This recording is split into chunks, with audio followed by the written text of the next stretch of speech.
Good morning. You're listening to FloorDaily.net, and I'm Kemp Harr. This morning, my guest is Jean Mattson, who's President and CEO of StarNet. Jean, how you doing?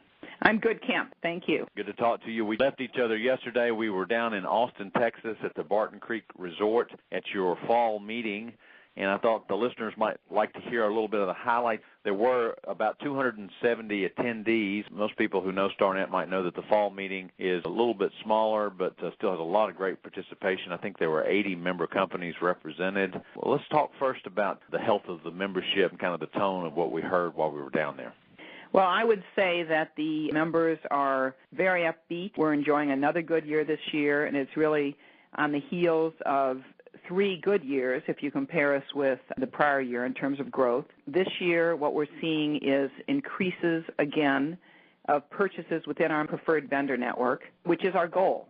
You know, we are obviously in a very close partnership with these vendors, and our goal is to continue to show business growth and profit growth with our vendor partners. And as you say, we had about half of our member companies represented. This is not a mandatory event, but we do get a good turnout, and some of our members would say it's their favorite meeting because it's pretty much all business, and we create agendas that benefit everyone. You know, one of the quick comment, and we'll get into the highlights of the meeting. A lot of people wonder if the commercial contractors, of which you're about 170 members now, but can they really influence the brand through their actions? Can they shift whether the business goes to one company or another from a flooring surface provider? And I think you could definitely say they do, because in what we're seeing as being somewhat of a flat market, the rebates to your preferred vendor partners are growing quite handsomely, aren't they? Oh, yes. We're absolutely outpacing the market. And I think we've demonstrated that pretty consistently, Kemp, that our members can drive the specifications.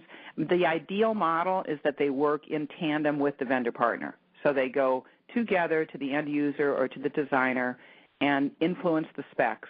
And I know you heard in our meeting we had a panel of our member business developers, representing 3 of the companies, and then partnered with their designer that they work with closely in their local market, and just talking about how that relationship really does pay dividends back to both sides. And then again, ideally that vendor partner is with them. So they go in together, they commit to the specs together, and then they work through the project together. So for the end user, that's the ideal model. And I think what we're seeing more and more is that the end user wants one-stop shopping. They're not interested in worrying about the details of how the execution is going to happen. They want to hear from the flooring contractor, who's an impartial resource on the products that work best for their job. They want to work with the vendor partner and get the job done. And if there's any issues along the way, have it resolved seamlessly. That's really the goal for the end user, and I think you're seeing that at increasing levels in the market. All right, let's go into depth about that designer presentation. What you had is you had a panel up on the stage, and you had some of your members up there with these specifiers, and the specifiers were talking to the whole group about why they like these relationships and what they get out of it. And while the designer needs to stay impartial and write the spec according to meeting the client's needs or the end user's needs, they see a lot of value in the relationship with the commercial contractors.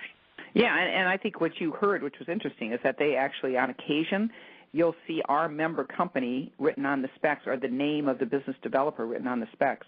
I mean, stepping back on the agenda, our whole mission for this meeting was to go back to basics and really analyze the commercial flooring project. The first day we talked about planning for the project, so we had a panel with the designers. We had a panel discussion on managing the profits on a job and where profits can be easily eroded without good project management and without good attention to details.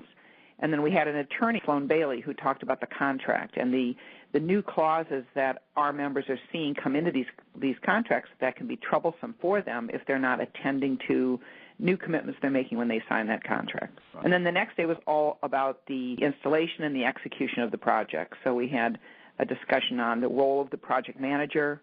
We had a discussion from OSHA, which actually turned out to be quite interesting in how OSHA goes to market and how they work with our members. And then the third segment we did was a discussion on technology and how does technology support the commercial flooring project. My takeaway, people talk about the commercial contractors and their role, and even some people abbreviate it to say that they're in the P&I business, which stands for product and installation business, and they do some maintenance, but it's so much more involved than that. I mean, these people have to be good at selling, bidding, working with the specifiers, and the whole project management. It's amazing, everything involved, the transportation, the scheduling, the testing, the interaction with the other trades. So it's much more than just negotiating with a supplier on product and then doing the installation. It's very involved, isn't it?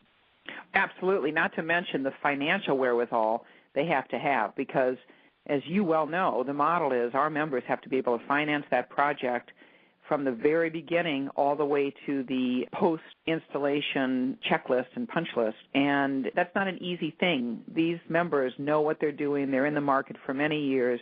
They have the ability to understand the intricacies, they're pretty staggering. And I always am interested when one of our members who's maybe been in the market 30 years will come up to me at a break and say, you know what, I really learned something from that presentation.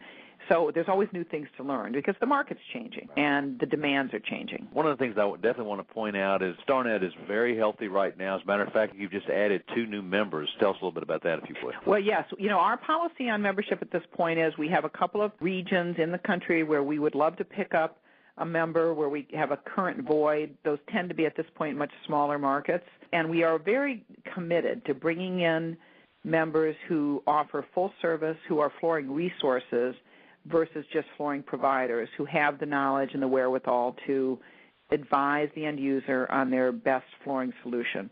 Our 2 new members this year, we brought in a member from the North Carolina area, Flooring Solutions, which is a very interesting company, basically started out as a healthcare flooring installation team, which of course is a very technical area, but now have expanded to floor prep and really full service across all the segments of our industry. And then the second company is a company from Newington, Connecticut, M. Frank Higgins, which is a very old company, started in 1952. The grandson of the founder owns the business, and he and his wife attended and were very enthusiastic.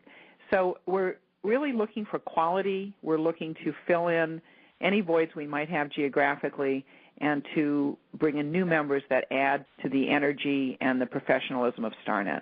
Now that you've been together with your group, you've had your board meeting, and as you're looking to the future and 2013, what do you think the biggest issue is that StarNet faces? I think at this point we're very happy with our business trends. We continue to reinforce to our members that their commitment to StarNet has to be high. To be part of this organization, they have to be the best of the best in terms of how they run their business. But coming back to StarNet, we're asking them to commit to increasing their purchases in the network, which of course makes StarNet stronger and more healthy, increasing their interaction with the group. So we offer, as you know, Kemp, many programs to our members, and the value has to be measured, that when our members get involved in a program, they get something back for their business. And if they don't, then we should eliminate that particular program. So, a challenge we have, and we're going to work with a survey with our membership in 2013, as well as a more data-driven tracking of what these programs are bringing to the members and how much involvement there is from the members. It's really fine-tuning that because, the way our structure works, our members earn the revenues, and we want to spend those resources in a way that benefits them. Well, one last comment. The weather was great. Everybody had a good time. You had a new chairman of the board that was presiding over the meeting, Bill Croswell. He did a very good job of talking to the group and keeping everybody motivated, didn't he? Oh, absolutely. Bill is a charter member of StarNet. He's been in the industry 40 years, he and his brother Bob, in the Louisiana, Mississippi area. He is a smart, knowledgeable flooring contractor, but he's very excited to be in the role as our 4th chairman in the history of StarNet, and I thought he did a great job in sending his message to the troops and interacting with the members, and it was a very positive tone. All in all, we couldn't have been happier with the location. The Barton Creek was just great, and it was a very, very enthusiastic and upbeat meeting. Okay, Gene, well, it's great to talk to you. Again, we've been talking to Gene Madsen, who's President and CEO with StarNet Worldwide, the largest group of commercial contractors in the business, and you've been listening to Kemp Harr and FloorDaily.net.